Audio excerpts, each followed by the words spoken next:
देखो जो 9.5 है वो है linear differential equation. Linear differential equation किस फॉर्म की मिलेगी हमें? इस फॉर्म की मिलेगी dy by D x plus P Y is equal to Q. P और क्यू मैं बताता हूँ क्या है।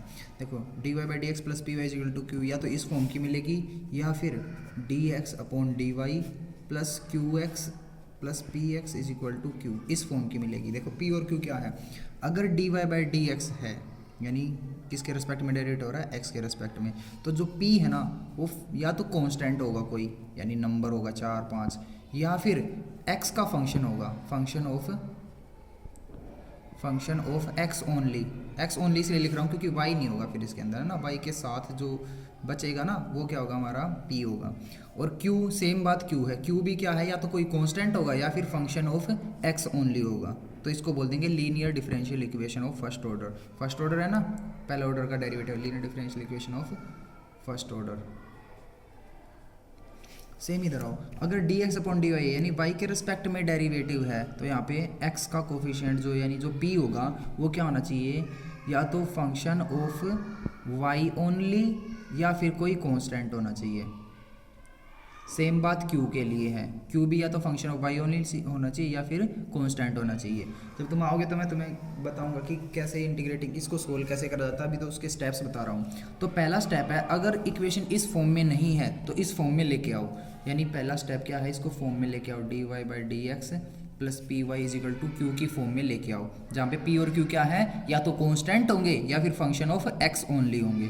ठीक है, उसके बाद सेकंड चीज़ हमें एक चीज़ फाइंड करनी होती है इसमें, इंटीग्रेटिंग फैक्टर। और वो कैसे निकला करेगा?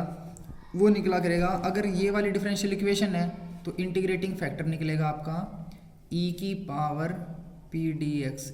तो अगर इस फॉर्म की लीनियर डिफरेंशियल इक्वेशन है d Y by D x plus P y is equal to Q की फॉर्म की है तो इंटीग्रेटिंग फैक्टर निकलेगा e की पावर पी डी एक्स, यानी यहाँ से जो p मिलेगा ना उसका इंटीग्रेशन कर दो और उसको e की पावर में लगा दो, उसको इंटीग्रेटिंग फैक्टर बोलेंगे।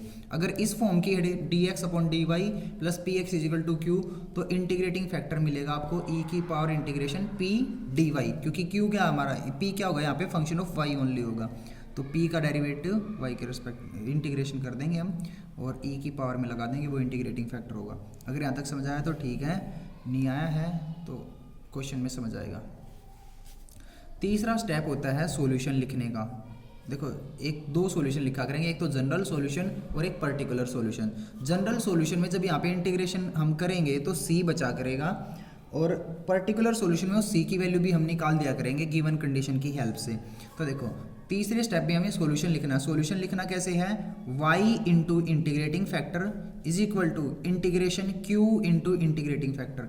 ये क्यों होता है सारी चीज़ें ये सामने सामने समझा देंगे जब तुम आओगे तो देखो y into integrating factor is equal to integration q into integrating factor, ऐसे सॉल्यूशन लिखा जाता है प्लस c। ठीक है, ये जनरल सॉल्यूशन हो जाएगा। और जब पर्टिकुलर सॉल्यूशन लिखना होगा तो करना तो यही है, उसमें c की वैल्यू भी निकाल लिया करेंगे हम गिवन कंडीशन की हेल्प से। ठीक है,